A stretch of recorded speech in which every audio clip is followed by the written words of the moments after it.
Hola a todos, muy bienvenidos a la clase número 28 de nuestro curso MAT 070, Introducción al Cálculo. En la clase de hoy revisaremos los tipos de discontinuidad. Clasificaremos las discontinuidades como reparables e irreparables. También veremos algunas consecuencias de la continuidad, que llamaremos propiedades de las funciones continuas. Entre ellas está el teorema del valor intermedio y el teorema para valores extremos. Comencemos a revisar los tipos de discontinuidad. Si la gráfica de una función se salta un valor, entonces la función no es continua. Podemos pensar en dos formas en que eso suceda. Puede que ese valor exista o bien que no exista. Se exponen aquí los gráficos de las funciones f y g, respectivamente, estas funciones. Si bien ambas son discontinuas en x igual a 1, la naturaleza de la discontinuidad es diferente. ¿En qué radica esta diferencia? ¿Cómo podemos describir la diferencia de las discontinuidades? Observa que en el gráfico de f, en el primer caso, la función es discontinua en 1 por varios motivos. Primero, porque la función no está definida en el 1. El 1 no tiene imagen, que es la primera condición que debe satisfacer una función para ser continua en un punto. Además, podemos observar que esta función no tiene límite en 1. El límite lateral izquierdo es distinto del límite lateral derecho, si es que el límite no existe. Tampoco se cumple entonces la segunda condición de continuidad. Y además, como no tiene límite, el límite no puede ser igual a la imagen del punto. En cambio, en el segundo caso, tenemos una función que sí está definida en el 1. La imagen del 1 es este valor, que está entre 0,4 y 0,6. Al parecer es 0,5. Esta función también tiene límite en el 1. Si tú te acercas tanto por la izquierda como por la derecha, las imágenes están tendiendo a este valor que al parecer está cercano a 1. Lo que falla en este caso, ¿por qué la función es discontinua en el 1? Es porque el valor del límite no coincide con la imagen del punto. Pero si pudiésemos cambiar la definición de nuestra función y mover el punto, que es imagen del 1, hasta el valor del límite, intentemos dejarlo justo en el valor del límite, tendríamos una función que sí es continua. En ese caso, vemos que en el caso de la segunda función pareciera ser menos discontinua que la primera. Aquí no basta mover solo un punto para transformar esta función de discontinua en continua en 1. En cambio, en el segundo caso, basta mover la imagen del 1 al valor del límite para obtener una función continua. Por eso es que decimos que estas dos discontinuidades son de naturalezas distintas. La diferencia entre las dos situaciones que acabamos de revisar es que en el primer caso el límite no existe y en el segundo caso el límite sí existe, pero el valor del límite no es igual a f de x0. De modo que tenemos estas dos posibilidades para que una función sea discontinua en un punto x0. Una posibilidad es que no tenga límite en el punto y la otra es que si bien tiene límite, el límite no coincida con la imagen del punto. Ya sea porque este valor f de x0 es distinto al del límite o bien porque f no esté definida en el x0. Un ejemplo del primer caso es la función parte entera de x, con x0 un número entero. En cada entero el límite no existe. Si x tiende, por ejemplo, a 2 por la derecha, el límite por la derecha será igual a 2, mientras que por la izquierda del 2 el límite será 1. En este caso el límite no existe, a pesar de que la función está definida en el 2 y la imagen del 2 es 2, pero no hay límite. Y un ejemplo del segundo caso es la función f dada por seno de x dividido en x, para x distinto de 0. Y 0 cuando x es 0. Esta función está definida en el 0, la imagen del 0 es 0, tiene límite en el 0, es el límite notable, de hecho sabemos que existe y tiende a 1, pero el valor del límite no coincide con la imagen del punto. En este caso, como vemos en la gráfica, la imagen del 0 es 0 y el valor del límite en 0 es 1. Por lo tanto, la función es discontinua porque si bien tiene límite, el límite no coincide con la imagen del punto. Entonces, claramente tenemos dos tipos de discontinuidades. Aquellas discontinuidades donde la función no tiene límite. Si la función f no tiene límite en x0, diremos que f presenta en x0 una discontinuidad de tipo irreparable o no reparable. Si la función f tiene límite en x0, pero f no está definida en x0 o el valor del límite no coincide con la imagen del x0, entonces diremos que estamos en presencia de una discontinuidad de tipo reparable. Por lo tanto, las discontinuidades se clasifican como reparables e irreparables. Serán reparables cuando la función tenga límite y entonces lo que falle es que la función no esté definida en el punto o bien que la imagen del punto no coincida con el valor del límite, y las llamaremos irreparables cuando la función no tenga límite en el punto. El primer caso, el de la función parte entera, en cada uno de los enteros, es un ejemplo de una discontinuidad irreparable o no reparable.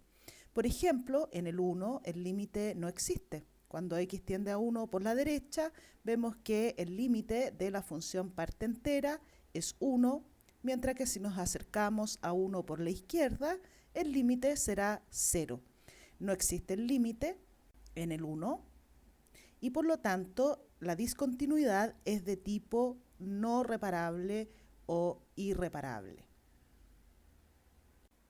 En cambio, en el segundo caso, en el caso de la función seno de x partido en x, el límite existe y es 1. Por lo tanto, la discontinuidad en 0 es de tipo reparable. Por lo tanto, podríamos definir una nueva función, digamos g, tal que para todo x distinto de 0, ella se defina como seno de x partido en x, y que para x igual 0 se defina igual a 1. Es decir, definimos la imagen del 0 como el valor del límite, y entonces vemos que la función g sí es continua en todo R. Y además esta función coincide con la función original en casi todos los puntos. Difiere únicamente en el punto que originalmente era un punto de discontinuidad, que es el 0. Y esta función, esta nueva función que sí es continua, se llama una extensión continua de la función original. Como observábamos en la gráfica de la función g, ahora el límite cuando x tiende a 0 de g coincide con g de 0, con la imagen del 0, que es 1, que coincide con el valor del límite en 0, por lo que g es continua en 0. Es más, es continua, como comentábamos, sobre todo R. Es decir, hemos reparado la discontinuidad de la función f. La función g, que llamábamos extensión continua, es la reparación de la función f original, que se definía en 0 como 0. Si la definimos como el valor del límite, hemos reparado la discontinuidad. El proceso anterior, la reparación de la discontinuidad, se puede llevar a cabo siempre y cuando la función tenga límite en el punto x0, que es el punto de discontinuidad. Si la función tiene límite en x0 y su límite es L, pero la imagen de x0 es distinto de L, o bien la función no está definida en x0, siempre podemos construir la función que llamamos extensión continua de f. Es la función g, que es igual a f en todos los puntos donde la f es continua y es igual al valor del límite cuando x tiende a x0 de nuestra función f en el punto de discontinuidad. Notamos que ahora el límite cuando x tiende a x0 de g es L, que coincide con la imagen del x0. Por lo tanto, g es continua en x0.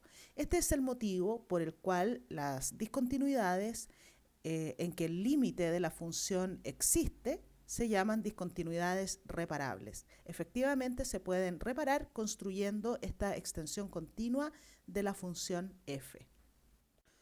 Revisemos un ejemplo.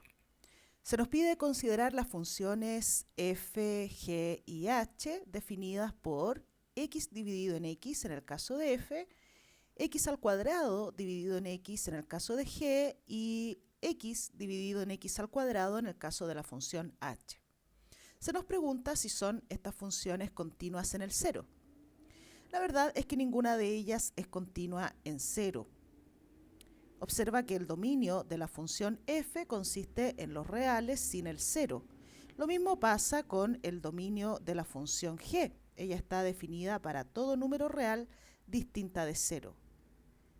y también la función h tiene dominio los reales sin el cero. Al no estar definidas en el cero, podemos asegurar que son todas discontinuas en el cero. Esto implica entonces que f, g y h son funciones discontinuas en x igual a 0. Analicemos cada una de estas discontinuidades. Cuando x tiende a 0, ¿qué pasa con la función f? Veamos, f se define como x dividido en x. El límite es una forma indeterminada del tipo 0 partido en 0, pero podemos simplificar los que son claramente los culpables de la forma indeterminada y nos quedaremos con el límite cuando x tiende a 0 de 1, que es igual a 1. Como el límite existe, la discontinuidad es de tipo reparable. Luego vamos a decir f tiene una discontinuidad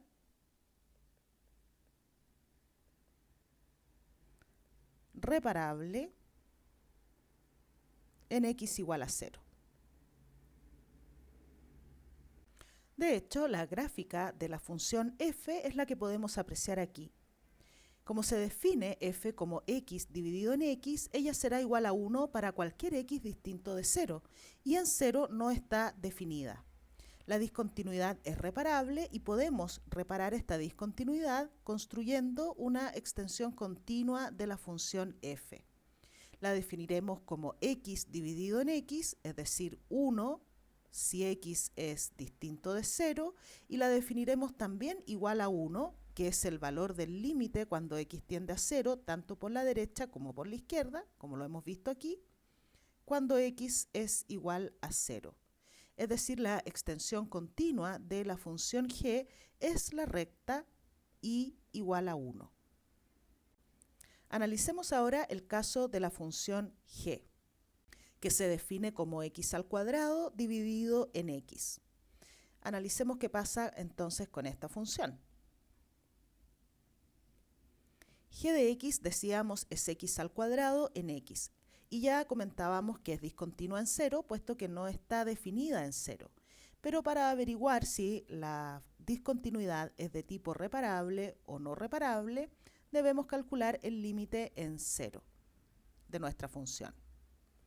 Podemos simplificar x con una x del numerador y nos queda el límite equivalente cuando x tiende a 0 de x simplemente. Por lo tanto, este límite existe y es 0. G tiene entonces una discontinuidad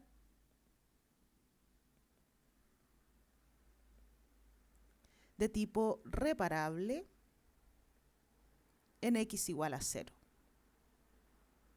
Como vemos en la gráfica, nuestra función g es en realidad equivalente a la recta y igual a x, pero no está definida en el 0. 0 no está en el dominio de la función. De modo que hay una perforación en la gráfica de nuestra función y igual a x. Sin embargo, como el límite existe en ese punto y es 0, podemos definir una extensión continua de g. Llamemos a esta función, digamos, m de x, que se defina como g de x, es decir, x al cuadrado dividido en x, o x, simplemente para x distinto de 0, y en el 0 la definimos como el valor del límite, que es 0. Es decir, al definir la función m de x igual a g en todos los puntos distintos de 0 y 0 en el 0, lo que haremos es rellenar, ¿verdad?, este puntito faltante, y ahora sí tenemos una extensión continua de la función g que resulta ser la recta y igual a x. Veamos qué pasa ahora con la función h. H de x es la función x dividido en x al cuadrado. Veamos qué pasa con la discontinuidad de esta función en el 0. Debemos calcular el límite cuando x tiende a 0 de nuestra función h de x para averiguar si la discontinuidad es de tipo reparable o no reparable. Simplifiquemos de aquí una x y obtendremos el límite cuando x tiende a 0 de 1 partido en x. Si x tiende a 0, por ejemplo, por la derecha del 0, vemos que este límite no existe. El límite tiende a infinito. Luego, la discontinuidad de la función h es de tipo no reparable. H tiene una discontinuidad irreparable en x igual a 0. Si el límite no existe, como es en este caso, no podemos construir la extensión continua. Por lo tanto, de estas funciones que se nos entregaban inicialmente, solo dos tienen una discontinuidad reparable, f y g. H tiene una discontinuidad no reparable. Veamos un segundo ejemplo. Ahora se nos pide determinar si las siguientes funciones son continuas en todo R.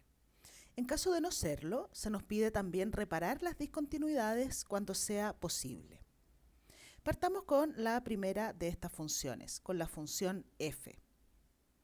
Queremos averiguar si ella es continua en todo R. Lo primero que podemos observar es que el dominio de la función f consiste de todos aquellos números reales que sean distintos de 0 y distintos de 1, puesto que 0 y 1 son puntos que anulan el denominador. De modo que de inmediato sabemos que tanto en 0 como en 1 hay dos discontinuidades. F ya no es continua en R, F tiene discontinuidades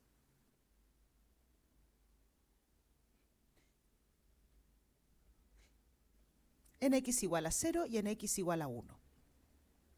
Por lo tanto, analicemos qué tipo de discontinuidad tenemos en cada uno de estos casos. Calculemos el límite cuando x tiende a 0 de nuestra función f, es decir, el límite cuando x tiende a 0 de esta expresión.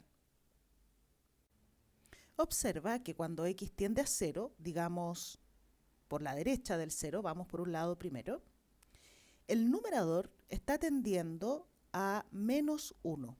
Por lo tanto, el numerador es menor que 0. Tiende a un número real negativo. El denominador tiende a menos 1 en este factor y x está tendiendo a 0 con signo positivo por valores que son mayores que 0. Por lo tanto, tenemos un cociente donde tanto numerador y denominador son menores que 0, son negativos alrededor o por la derecha del 0. De modo que podemos decir que este límite tiende a infinito. Así que el límite no existe. Vamos a decir como el límite no existe. Podemos asegurar que nuestra función f tiene una discontinuidad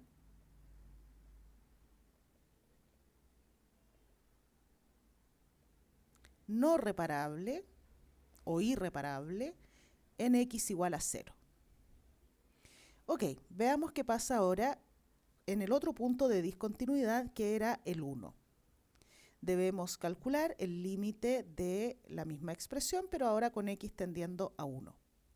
En este caso, ¿qué forma tiene el límite? Si x tiende a 1, tanto numerador como denominador tenderán a 0, es decir, tendremos aquí una forma indeterminada del tipo 0 partido en 0. Pero podemos deshacernos rápidamente de esa forma indeterminada si factorizamos tanto el numerador como el denominador. En el denominador tenemos una diferencia de cubos. Este 1 siempre lo puedes pensar como un 1 al cubo. Por lo tanto, podemos factorizar esa diferencia de cubos como x menos 1 por x al cuadrado más x más 1. Ahora podemos simplificar los factores x menos 1, que son los culpables de la forma indeterminada, y entonces cuando x tiende a 1, examinemos qué pasa. El numerador estará tendiendo a 2, el denominador a 1 por 3. Es decir, este límite existe y es 2/3. F tiene entonces una discontinuidad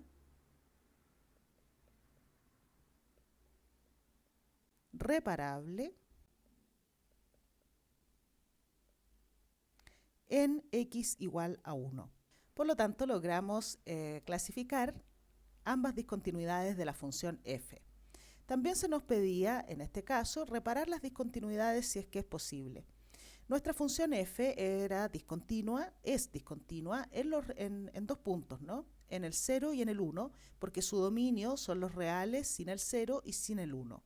En el 0 no es posible reparar la discontinuidad, pero sí en el 1. Por lo tanto, una extensión continua para la función f sería la función g, que definiremos igual a f para todo x que sea distinto de 1, si x es distinto de 1, y también de 0. Y definiremos igual al valor del límite, es decir, 2/3 a la imagen del 1. Cuando x es 1, la definimos como el valor del límite. Esta función g es ahora continua en todo r, excepto en el 0, donde no es posible reparar la discontinuidad. Y en todo otro punto distinto de 0 y distinto de 1, la función es un cociente de funciones continuas y por lo tanto es continua. Veamos qué pasa con la segunda función. Analicemos el caso de f. Lo mismo, queremos determinar si la función f es continua en todo r y, de no serlo, clasificar sus discontinuidades y reparar las que se puedan. Observa que el denominador de nuestra función f, x al cuadrado más 3x, es igual a x factor de x más 3. Este producto de números reales se anula cuando el x es 0 y cuando x es menos 3. Esos puntos no están en el dominio de nuestra función f. Es decir, el dominio de f consiste de todos los números reales distintos de menos 3 y de 0. F entonces es discontinua tanto en 0 como en x igual a menos 3, porque son dos puntos donde no está definida. Para averiguar si estos puntos de discontinuidad corresponden a discontinuidades reparables o no reparables, debemos calcular el límite de nuestra función f, cuando x tiende a menos 3. Examinemos la forma del límite. Si x tiende a menos 3, ya sabemos que el denominador tenderá a 0. ¿Y qué pasa en el numerador? Tendremos menos 27 más 9 y más 6, es decir, menos 12. Es decir, el numerador no está tendiendo a 0. Vamos a escribirlo aquí como comentario. El numerador tiende a, ¿qué dijimos? 27, menos 27 más 9, es decir, menos 18 más 6, es decir, menos 12. Y el denominador tiende a 0. ¿Con qué signo? Analicemos eso. En el denominador, decíamos, tenemos la expresión cuadrática x al cuadrado más 3x, que tiene dos ceros. Uno se produce en el menos 3 y el otro en el 0. Es decir, se ve más o menos así la función que es gráfica de x al cuadrado más 3x. Tiene un 0, decíamos, en menos 3 y otro en 0. ¿Con qué signo tenderá a 0 el denominador? Eso depende de por qué lado nos acerquemos al menos 3. Si nos acercamos a menos 3 por la derecha de menos 3, es decir, por aquí, vamos a marcar aquí es una vecindad, a la derecha del menos 3, vemos que el denominador de esta expresión, x cuadrado más 3, es menor que 0 a la derecha del menos 3. La parábola, que es gráfica de esta expresión cuadrática, está por debajo del eje x. Por lo tanto, esto está tendiendo a 0 con signo negativo. Denominador, entonces, tiende a 0 por valores negativos. ¿Qué podemos decir de nuestro límite? Sabemos que el límite no existe, tenderá a infinito o a menos infinito. Como el numerador está tendiendo a menos 12 y el denominador tiende a 0 por valores que son también negativos, podemos decir que el cociente en una vecindad a la derecha del menos 3 será mayor que 0 y tenderá a infinito. Por lo tanto, esta función no tiene límite en el menos 3. F tiene una discontinuidad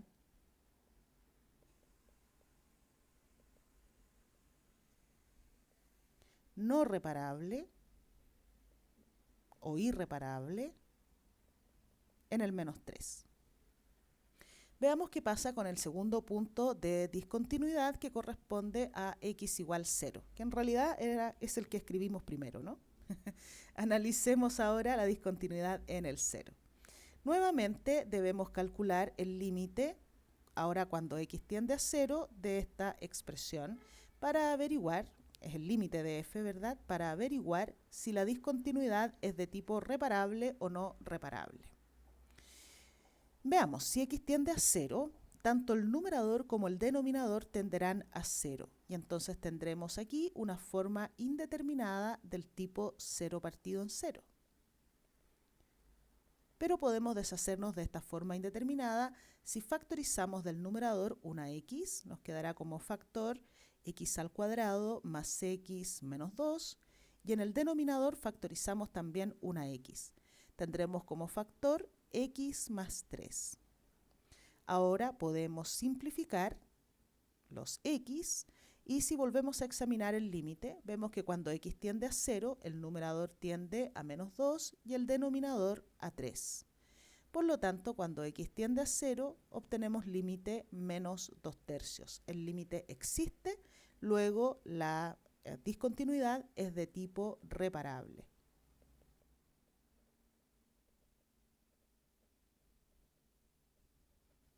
La discontinuidad en 0 entonces es reparable.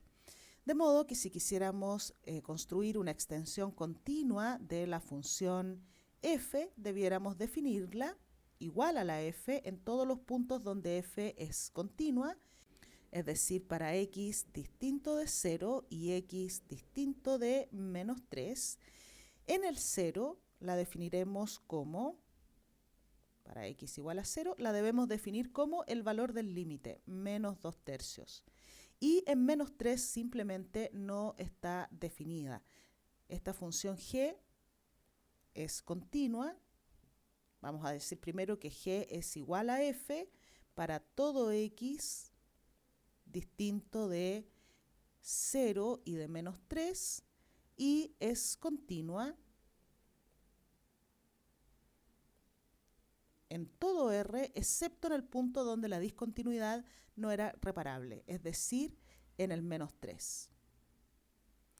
Esta g es la función que repara a la f. Es lo posible, ¿verdad? Porque nuestra función f tenía una discontinuidad que no era reparable en el menos 3.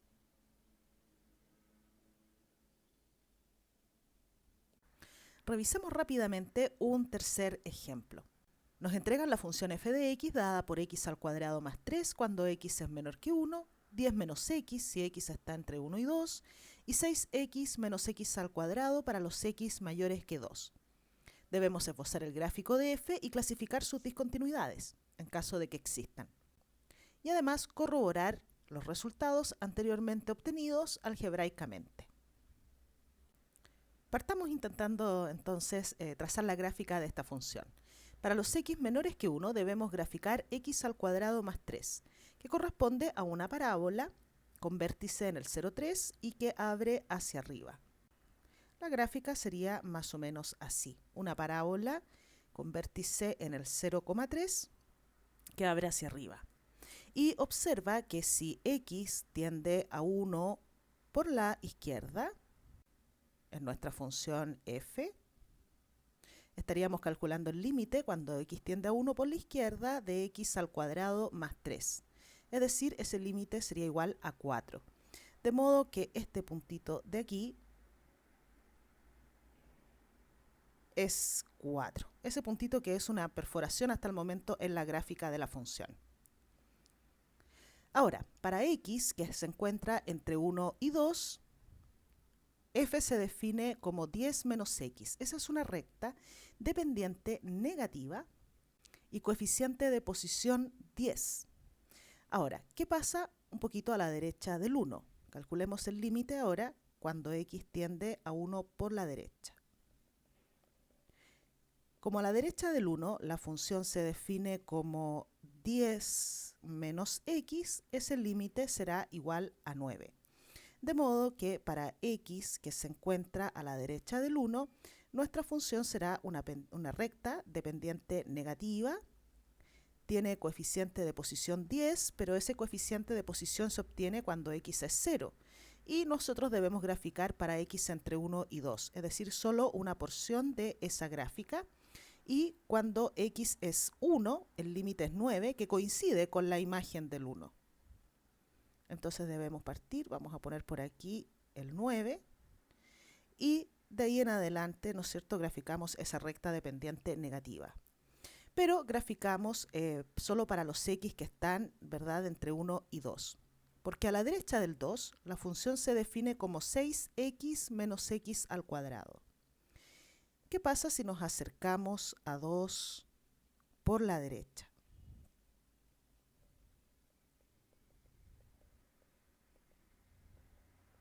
Si x tiende a 2 por la derecha, estamos a la derecha del 2 para x mayores que 2, donde la función se define como 6x menos x al cuadrado. El límite será aquí entonces 6 por 2 serían 12 menos 2 al cuadrado, que es 4. 12 menos 4 es igual a 8. Por lo tanto, creo que exageramos, ¿verdad?, con nuestra recta. Debiera ser más o menos así. Aquí la imagen del 2, ¿cierto?, que está en este mismo tramo, dentro del intervalo 1, 2, donde la función se define como la recta, 10 menos x, y la imagen del 2 es 8. Y por la derecha del 2 el límite es 8, por lo tanto, de ahí en adelante, del 2 en adelante, la función se define como esta parábola y partimos graficando aquí en el 2,8. ¿Cómo es la parábola 6x menos x al cuadrado? Digo que es una parábola porque es la gráfica de una función cuadrática. Como el coeficiente de x cuadrado es negativo, es una parábola que abre hacia abajo. Es una parábola que tiene esta forma. Ahora, ¿dónde está el vértice de esta parábola? Observa que 6x menos x al cuadrado es lo mismo que x factor de 6 menos x. Por lo tanto, tiene dos ceros esta parábola. Un cero se produce cuando x es 0 y el otro cuando el x es 6. Por lo tanto, el vértice está en el punto medio del intervalo 0, 6, que es 3. De modo que antes del 3, la parábola tiene esta forma. Y nosotros debemos comenzar a graficar a partir del 2. Es decir, debemos copiar de aquí esta porción de la parábola, que corresponde entonces a esta porción, ¿no? Algo así. Este 0 se produce en x igual a 6. Y el vértice, que está en el 3, tiene imagen f de 3 dada por 6 por 3 menos 3 al cuadrado. Es decir, 18 menos 9, que es 9. Es decir, el vértice está aquí también a la altura de y igual a 9. Aquí ya tenemos un esbozo de la gráfica de la función. Vemos que nuestra función f es continua, excepto en el 1.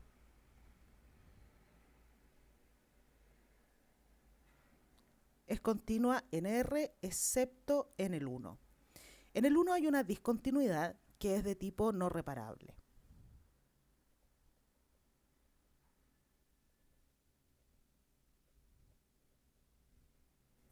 ¿Por qué la discontinuidad en x igual 1 es no reparable? Porque el límite no existe. Aquí hemos corroborado algebraicamente que la función no tiene límite en 1, dado que los límites laterales son distintos. Ahora, en el 2, claramente la función es continua. Y eso te quedará a ti de ejercicio, corroborar que efectivamente la función es continua en x igual 2. ¿Qué debes hacer? Calcular el límite por la izquierda del 2 ahora y verificar que el límite por la izquierda del 2 es también igual a 8. Así probarás la existencia del límite y además verás, debes verificarlo también, que la imagen del 2 coincide con el valor del límite. Esos cálculos te quedan a ti de ejercicio. Pasemos ahora a revisar algunas consecuencias de la continuidad. Intuitivamente sabemos que una función continua en un intervalo no puede saltarse valores. Pensemos en su gráfica. No debe tener saltos o cortes, ni agujeros, tampoco asíntotas verticales. Debe poder dibujarse de forma justamente continua, es decir, sin levantar el lápiz. Lo anterior a diferencia de una función que es discontinua, cuya gráfica puede efectivamente tener saltos. ¿Cómo formular lo anterior de manera formal y qué consecuencias tiene? Partamos revisando este importante teorema que es consecuencia de la continuidad de funciones y que se llama teorema del valor intermedio. ¿Qué nos dice el teorema? Nos dice que si f es una función continua en el intervalo cerrado a b, tal que f de a y f de b son distintos, es decir, a y b tienen distinta imagen, entonces f toma todos los valores entre f de a y f de b. Geométricamente, lo que nos indica el teorema es que si f es una función continua, como la gráfica azul que tenemos aquí, y la imagen de a es distinta de la imagen de b, entonces la función f pasa por todos los valores que están entre f de a y f de b, todos los valores intermedios.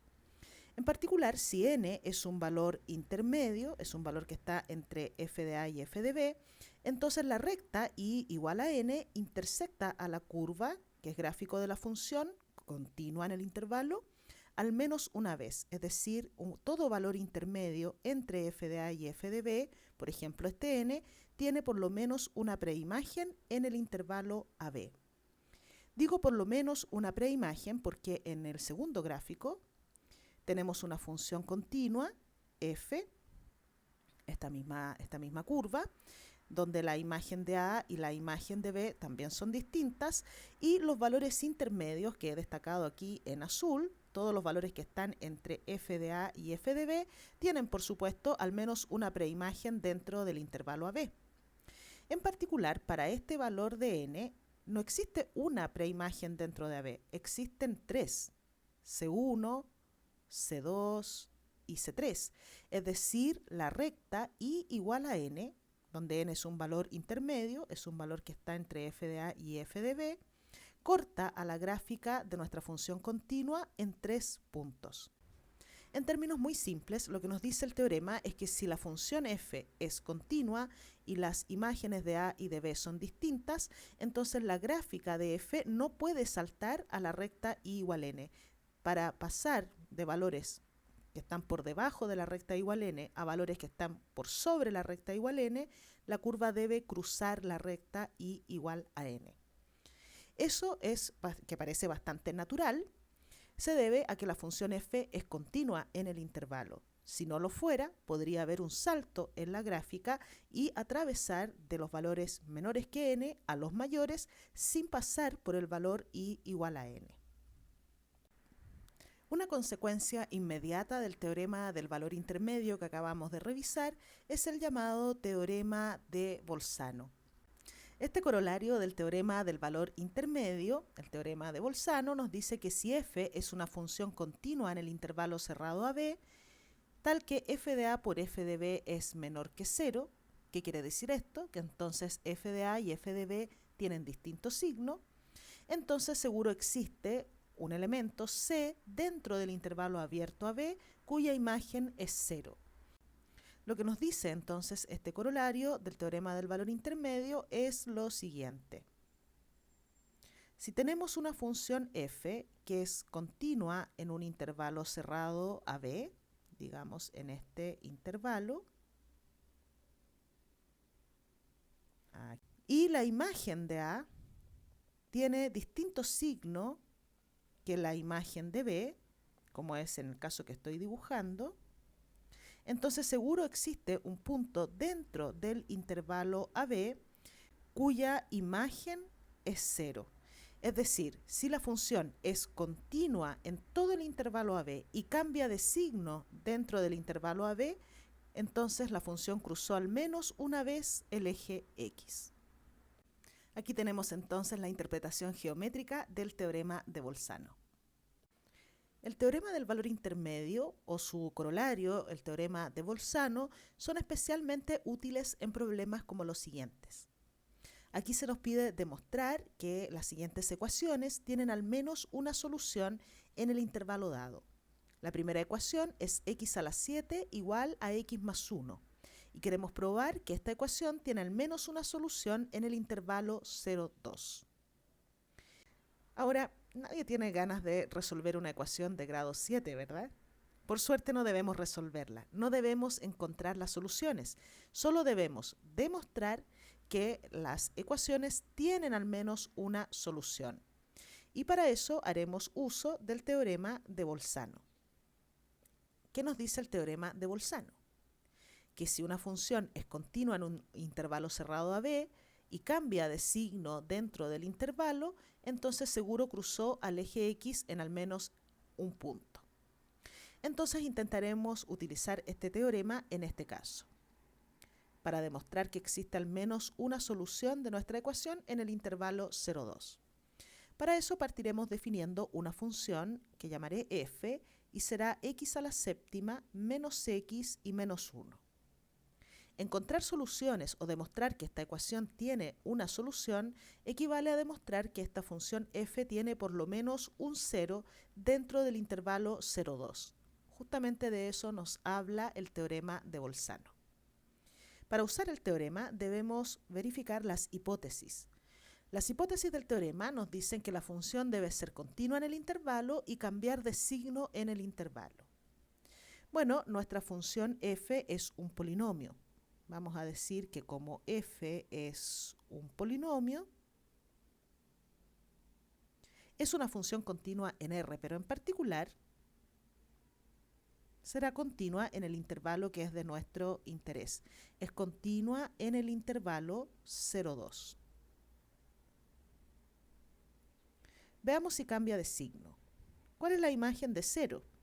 Si evaluamos f en x igual a 0, obtendremos imagen menos 1, que es menor que 0. Y si evaluamos f en x igual 2, ¿qué obtendremos? 2 a la séptima menos 2 y menos 1. Bueno, 2 a la séptima es lo suficientemente grande para ser mayor que menos 3. Por lo tanto, esto es claramente mayor que 0.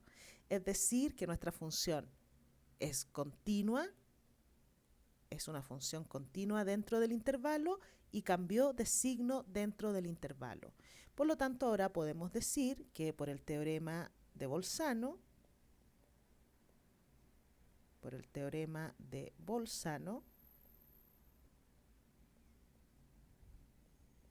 existe al menos un punto dentro del intervalo abierto 0, 2 cuya imagen es 0.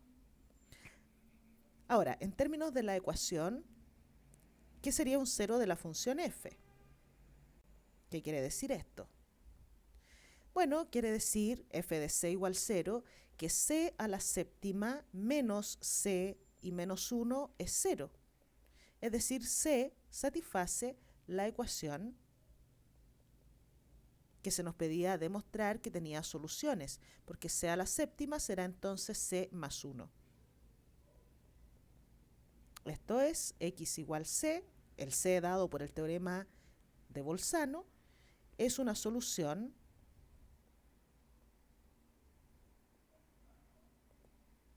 de la ecuación.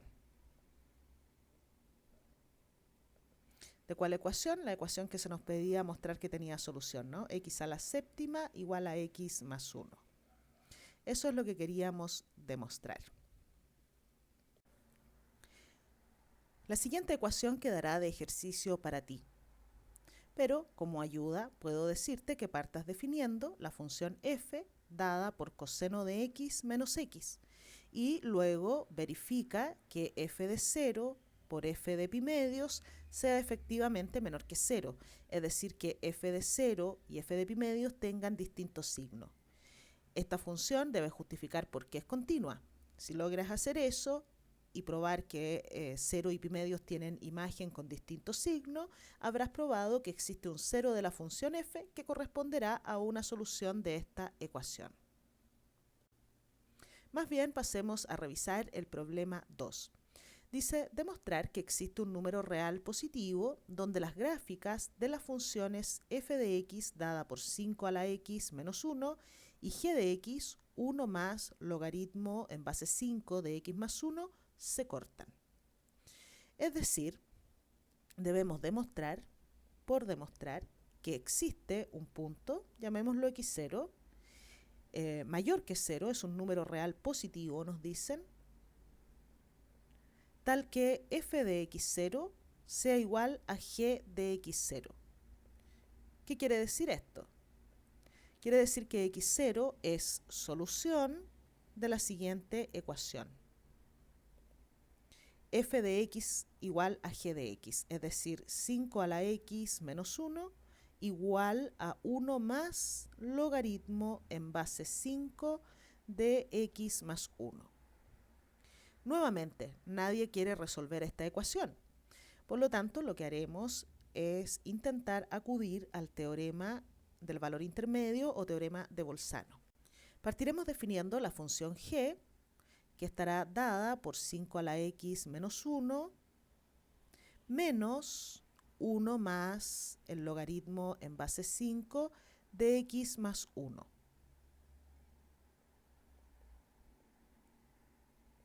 Es decir, estamos definiendo g de x, ordenemos un poco la expresión, como 5 a la x, aquí tenemos menos 1 y menos 1 hacen menos 2, y tendremos menos y más menos logaritmo en base 5 de x más 1, menos 2 decíamos, ¿no?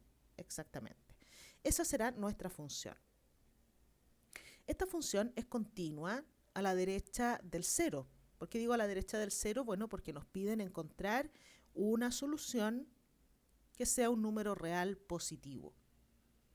De hecho, la función logaritmo en base 5 de x más 1 es continua a la derecha del menos 1, en el abierto menos 1 infinito. 5 a la x es continua en R. Pero a partir del 0 seguro es una función continua. Entonces, ahora que ya tenemos una función g continua y un 0 de esta función g corresponde a una solución de esta ecuación, es decir, es el x0 que andamos buscando, solo debemos determinar un intervalo donde esta función g cambie de signo y, por supuesto, donde también la función g sea continua. Entonces, yo diría que esta función g, por supuesto, es continua, como decíamos siempre, a la derecha del 0, es continua en particular en el intervalo 0, 4. ¿Por qué estoy pensando en el intervalo 0, 4?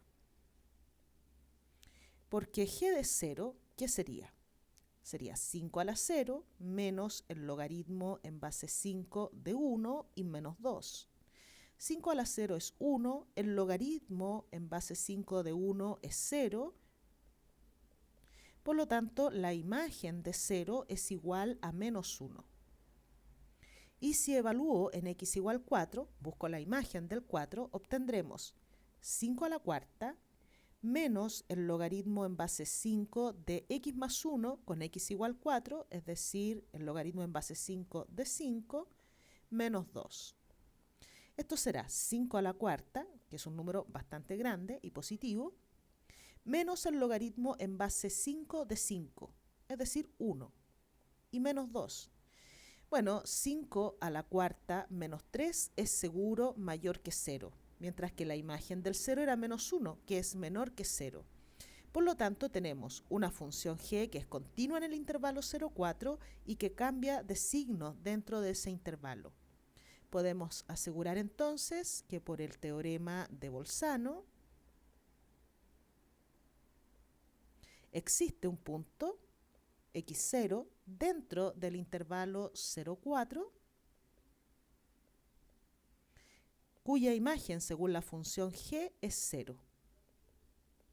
¿Qué quiere decir esto? Que si evaluamos nuestra función g en x0, en este x0 que nos asegura existe el teorema de Bolzano, obtendremos 0, es decir que 5 a la x0 menos el logaritmo en base 5 de x0 más 1 menos 2 será igual a 0. ¿Y eso por qué nos interesa? Porque nosotros lo que queremos en realidad es probar que la ecuación 5 a la x, voy a evaluar de inmediato en el x0, solamente voy a reescribir la expresión, menos 1 es igual al logaritmo en base 5 de x0 más 1 y más 1. Eso es precisamente lo que se nos pedía probar, que existe un punto, un número real positivo x0, donde las funciones f y g coinciden. ¿Cuáles son las funciones f y g? 5 a la x menos 1 y g 1 más logaritmo en base 5 de x más 1. Que estas gráficas se corten quiere decir que existe un x0 donde las imágenes coinciden. Aquí hice muy mal en realidad en llamar g a nuestra función, debía haberle puesto otro nombre, ya habíamos usado g para esa función, pero ustedes me entienden la idea, ¿no? Esta es una nueva función que es la diferencia de las dos funciones que nos entregaron, de modo que un 0 de esta función será una solución de esta ecuación, que es lo que queríamos en realidad encontrar. El siguiente teorema, llamado teorema de Weierstrass, vamos a dejarle su letrerito por aquí, nos dice que si una función es continua en un intervalo cerrado AB, entonces ella seguro alcanza su valor máximo y su valor mínimo absolutos dentro del intervalo AB. Por ejemplo, la función f de x dada por la raíz cuadrada del valor absoluto de x más el logaritmo natural de x al cuadrado más 1 posee máximo y mínimos absolutos en el intervalo menos 2, 2. ¿Por qué podemos asegurar esto? Debemos verificar que la función f sea efectivamente continua dentro del intervalo menos 2, 2. De ese modo, el teorema de Weierstrass nos asegurará que existe tanto el máximo como el mínimo dentro de ese intervalo. Veamos, analicemos la función f. Notamos primero que el valor absoluto de x es mayor o igual que 0 para todo x en R. En particular, será mayor o igual que 0 para todo x en el intervalo menos 2, 2 y es además una función continua en ese intervalo. De hecho, también es continua sobre todo R, pero en particular lo es entonces sobre este intervalo. Después tenemos dentro de la raíz el logaritmo natural de x al cuadrado más 1, que también será mayor o igual que 0 para todo x del intervalo menos 2, 2. ¿Por qué podemos asegurar esto? Bueno, porque x al cuadrado más 1 será mayor o igual que 1 para todo x en R, en particular para todo x del intervalo menos 2, 2. Y si recordamos la gráfica de la función logaritmo natural de x, podemos ver rápidamente que para x mayor o igual que 1, el logaritmo natural es mayor o igual que 0. Por lo tanto, el logaritmo natural de x al cuadrado más 1 será efectivamente mayor o igual que 0, pues su argumento es mayor o igual que 1. Además, respecto de esta misma función, podemos decir que es continua. Es continua en todo el intervalo menos 2, 2. ¿Por qué lo podemos asegurar? Porque x al cuadrado más 1 es un polinomio y por lo tanto es una función continua y el logaritmo natural es una función continua en el intervalo abierto 0, infinito. Y ya hemos visto que x al cuadrado más 1 es de hecho mayor o igual que 1. Por lo tanto, el logaritmo natural de x al cuadrado más 1 es una composición de funciones continuas. De modo que, al ser ambos términos el valor absoluto de x y el logaritmo natural de x al cuadrado más 1, ambos términos no negativos, podemos asegurar que la suma de ellos es también no negativa para todo x del intervalo menos 2, 2, y además es una función continua en ese intervalo, pues es una suma de funciones continuas. De ese modo, f es una composición de funciones continuas.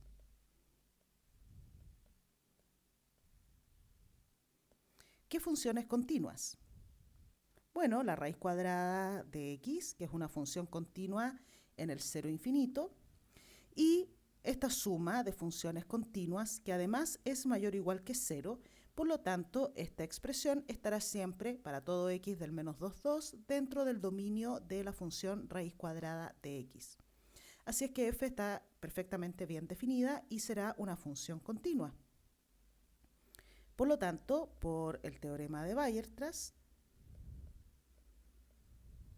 que acabamos de revisar, existe el máximo y el mínimo dentro del intervalo. Es decir, f alcanza máximo y mínimo absolutos dentro del intervalo menos 2, 2. Es decir, lo que nos dice el teorema de Weierstrass es que para esta función f existe un punto dentro del intervalo cerrado menos 2, 2, que pueden ser perfectamente los extremos del intervalo, cuya imagen es el valor mínimo de la función, y otro punto dentro del mismo intervalo cuya imagen es el valor máximo de la función. Eso lo podemos asegurar porque nuestra función es continua en el intervalo cerrado menos 2, 2. Veamos un último ejemplo donde podamos utilizar el teorema de Weierstrass. Nos dicen que con un alambre de largo 1 metro se desea construir un marco cuadrado y otro circular. La pregunta es si es posible repartir el alambre de modo que la suma de las áreas encerradas sea máxima y de modo que la suma de las áreas sea mínima. Entonces, ¿cuál es la situación? Contamos con 1 metro de alambre. Vamos a extender este alambre sobre el eje X, de modo que este será el 0, el inicio del alambre, uno de los extremos del alambre, y el otro extremo del alambre estará en el 1, asumiendo que este intervalo 0, 1 tiene longitud 1 metro. Y queremos averiguar dónde cortar el alambre. Marquemos un punto entonces entre 0 y 1, X, que será el punto de corte del alambre, de modo que con cada uno de estos segmentos de alambre que se forman, podamos construir un círculo con el primero y con el segundo un marco cuadrado. Entonces, lo que haremos es utilizar X metros de alambre para construir el círculo y 1 menos X metros de alambre para construir el cuadrado. Debemos modelar una función que nos permita encontrar el área de las regiones encerradas por ambas figuras, el área del círculo por un lado y el área del cuadrado por otro. Para determinar el área del círculo necesito conocer el radio del círculo, pero no sabemos cuál es el radio. Lo que sí sé es su perímetro. El perímetro de este círculo es X, porque lo hemos construido con un alambre de longitud X. Entonces, el círculo tiene perímetro,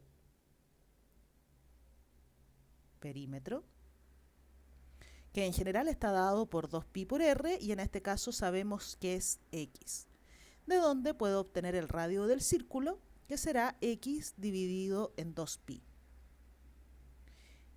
Para determinar el área del cuadrado necesitamos la medida del lado del cuadrado. Digamos que el lado de este cuadrado es A, por darle un nombre. Tampoco sabemos cuál es el lado del cuadrado, pero sí conocemos su perímetro. El perímetro del cuadrado está dado en general por 4 veces la medida del lado, 4a en nuestro caso. Y sabemos que el perímetro de este cuadrado es 1 menos x, porque lo hemos construido con un alambre de longitud 1 menos x. De modo que de aquí puedo despejar el lado del cuadrado, que será 1 menos x dividido en 4. Ahora podemos definir una función que nos entregue la suma de las áreas de ambas figuras en términos de x, donde x es el punto de corte del alambre. Partamos con el área del círculo. El área del círculo es pi por el radio al cuadrado. Radio, que en nuestro caso es x dividido en 2pi. Así que el área del círculo será pi por x dividido en 2pi al cuadrado. Más el área del cuadrado, que está dada simplemente por a, la medida del lado, al cuadrado. En nuestro caso, eso será 1 menos x cuartos al cuadrado. Y x varía en el intervalo 0, 1. ¿Por qué en el intervalo 0, 1? Bueno, porque el alambre mide 1 metro.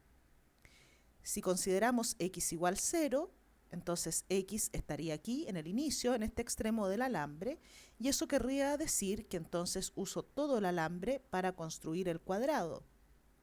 Si x fuese, por ejemplo, 1 medio, significa que cortaríamos el alambre a la mitad y usaríamos la primera mitad para el círculo y la segunda mitad para el cuadrado.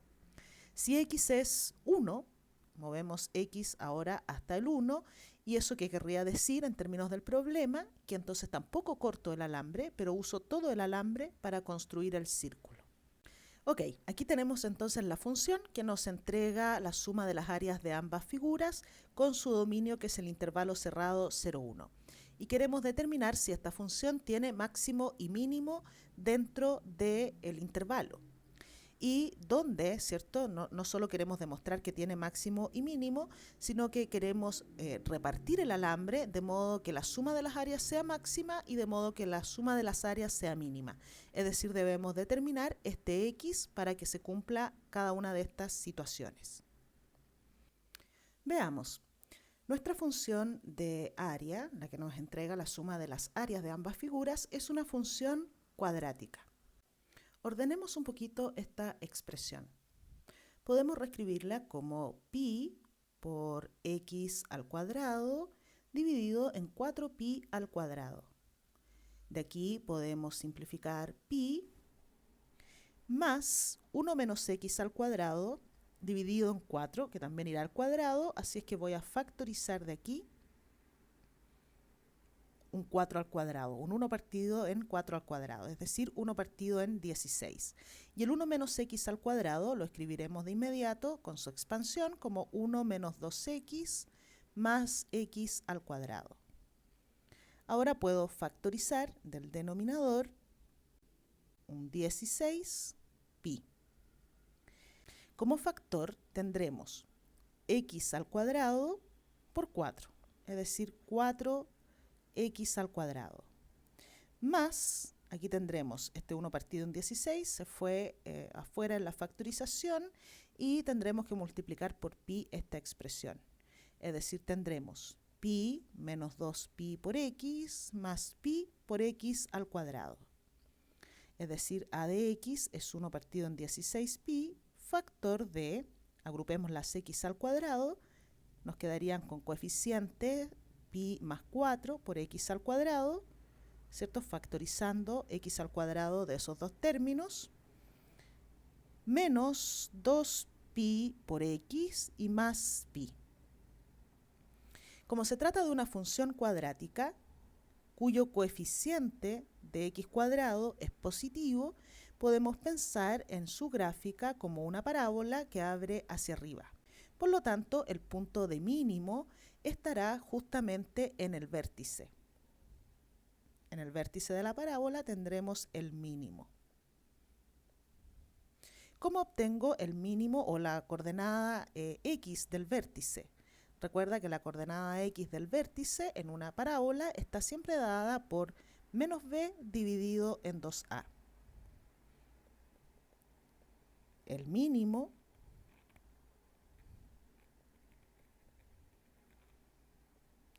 se obtiene entonces en nuestro caso, x igual a menos b. ¿Cuál sería menos b? Menos 2pi dividido en 16pi, es decir, escribámoslo explícitamente para no equivocarnos, 2pi dividido en 16pi, dividido en 2a. Esto sería dividido en 2 veces pi más 4 partido en 16pi. Por lo tanto, por supuesto, podemos simplificar los 16pi y obtenemos, también podemos simplificar los dos, ¿verdad? Estos dos. Y entonces, este x, la coordenada x del vértice, sería pi dividido en pi más 4. Por lo tanto, ya tenemos el punto x donde se alcanza el mínimo valor de la función.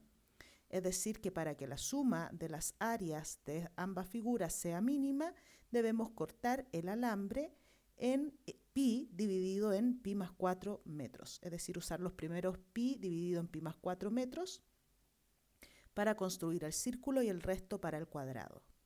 Efectivamente, pi dividido en pi más 4 es un valor que está dentro del intervalo 0,1. Entonces, vamos a decir que la suma de las áreas es mínima si se usa pi dividido en pi más 4 metros para construir el círculo.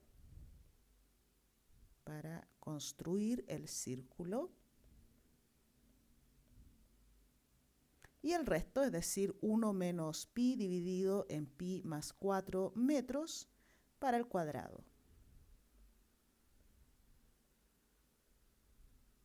Ok, está resuelta la primera parte del problema. Ya sabemos dónde cortar el alambre para que la suma de las áreas sea mínima. Pero también debemos determinar x de modo que la suma de las áreas sea máxima. Solo tenemos, dado que la función es cuadrática, en el intervalo 0,1 solo tenemos un punto de mínimo, que es el vértice, ¿verdad? ¿Dónde estará entonces el máximo? El teorema de Weierstrass asegura que existe un punto donde se obtiene el máximo valor de la función. Esto porque el intervalo es cerrado, el intervalo que es dominio de la función, y además ella es una función continua dado que es un polinomio. Bueno, lo que nos dice Weierstrass de manera implícita es que si el máximo o el mínimo, algún valor extremo de la función, no se alcanza al interior del intervalo, como es en este caso el punto de mínimo, entonces el valor máximo, que no está dentro del intervalo, debe estar en uno de los bordes del intervalo, es decir, en 0 o en 1. ¿Cómo averiguamos entonces si el máximo está en 0 o en 1? Ya sabemos que dentro del intervalo no está.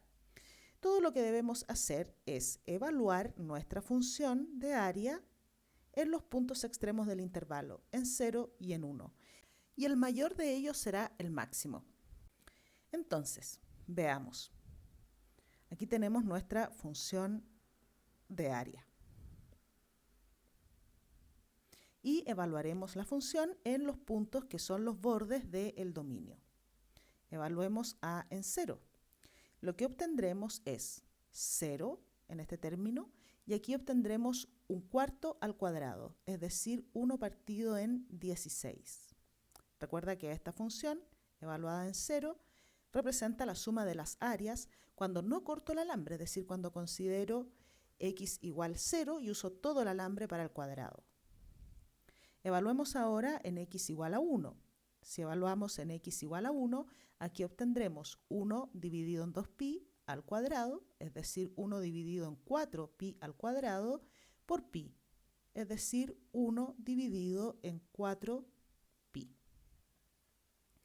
Y esta expresión, este valor, representa el área, la suma de las áreas, cuando el x es 1, que significa que el x sea 1, que entonces ahora uso todo el alambre para construir el círculo.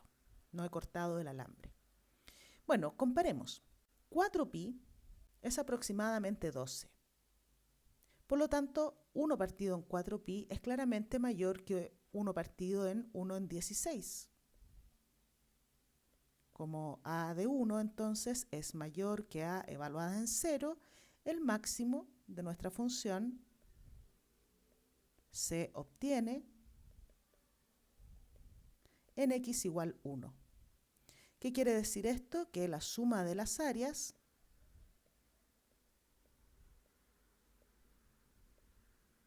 de ambas figuras es máxima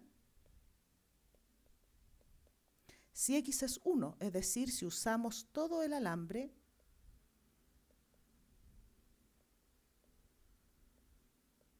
para construir el círculo.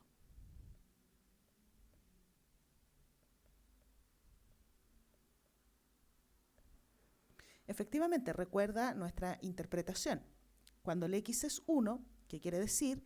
Que x lo movemos hasta acá y usamos los primeros x metros, ¿cierto?, para construir el círculo. Bueno, si x es 1, quiere decir que hemos utilizado todo el alambre para construir el círculo. Geométricamente era lo esperable. Con una cantidad fija, finita de alambre, la figura de mayor área que puedo construir es un círculo. Por lo tanto, tiene todo el sentido del mundo que la suma de las áreas sea máxima cuando usamos todo el alambre para construir el círculo. Entonces, la suma de las áreas es mínima cuando utilizamos pi dividido en pi más 4 metros de alambre para el círculo y el resto para el cuadrado. Y la suma de las áreas será máxima si usamos todo el alambre para construir el círculo. Con este interesante problema damos por finalizada la clase de hoy. Nos vemos entonces en la próxima clase. Un abrazo. Chao, chao.